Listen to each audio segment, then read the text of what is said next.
Dushimye umwami wacu Yesu Kristo kubw'ubuntu bwe n'imbabazi ze nyinshi agenda atwereka uko bwije n'uko bukeye. Izina rye nirihabwe icyubahiro. Ni wa mwanya nanone wo kwihererana n'umuremyi wacu,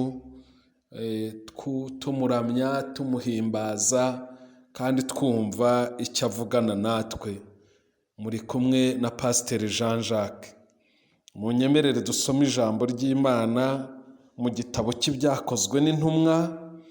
Tugiye gusoma igice cya mbere umurongo w'8. Reka dusome. Icyakora muzahabwa imbaraga umwuka wera nabamanukira, kandi muzaba abagabo bo kumpamya i Yerusalemu n'i Yudaya yose n'i Samariya no kugeza ku mpera y'isi. Amen. Ijambo nashatse ko tuganira uyu mwanya ni ijambo ryo guhamya Yesu kugera ku mpera y'isi.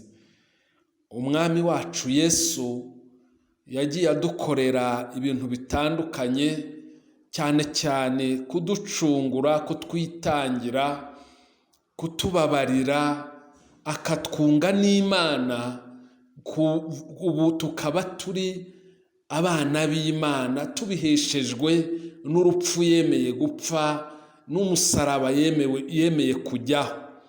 Ibyo biraturemamo abantu bashya, ariko bikanaturemera inshingano duhabwa n'icyo gitangaza twakorewe n'umwami wacu.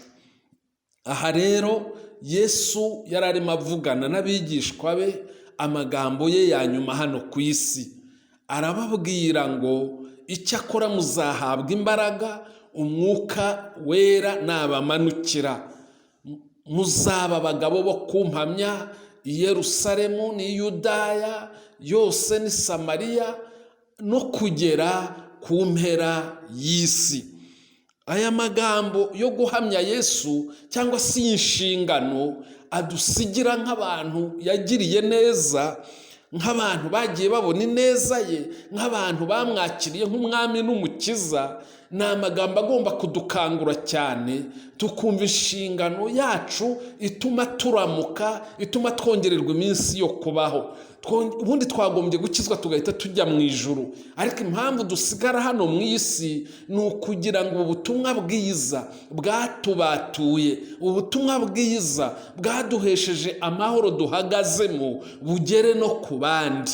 Isi ntabwo irabwirizwa, isi ntirumva ijambo ry'Imana. Isi ikeneye ijambo ry'Imana. Ukurikije nawe uko uyireba n'ibihe igezemo, ubukene cyane isi ifite ni ukwakira ijambo ry'Imana.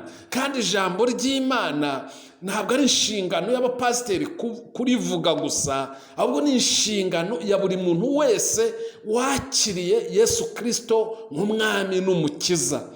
Niyo mpamvu nubona uhawe umunsi wo kubaho, uba uhawe umwanya cyangwa se uba uhawe inshingano yo kugira ngo ugeze ubutumwa bwiza kuri iyo mpera y'isi, aho uri aho hantu wirirwa, aho hantu ukorera, aho hantu abo bantu mwabashije guhura. Ese mutandukanye ubabwiye iki? Weze mbuto ki zatuma bagira inyota yo kumva ubutumwa bwiza binyuze kuri wowe? Mbese aho hantu ucururiza ujya wibuka ko ufite inshingano yo kuhageza ubutumwa bwiza? Aho hantu utuye ujya wibuka ko ufite inshingano yo kugira ngo bumve ubutumwa bwiza? Mwibuka ko ijambo ry'Imana ritubwira ko abantu nibarimbuka tutababwiye, Imana izatubaza icyo twabikozeho.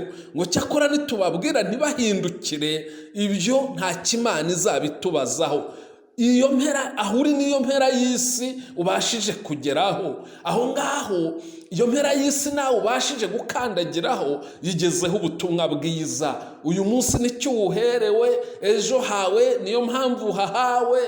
Kora icyo umwami wacu yadusigiye nk'inshingano, ukore ko ubutumwa bwiza buhagera. Wenda nturi intyoza mu byo kumenya ijambo ry'Imana, ariko era imbuto nziza tuma abantu bagira inyota n'umwete byo kugira ngo bumve ubwo butumwa bwiza.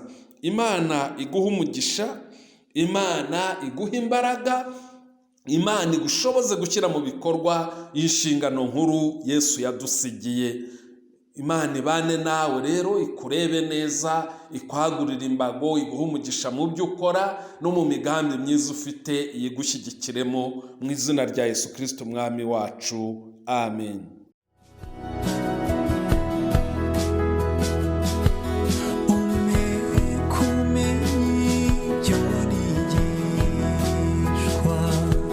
No,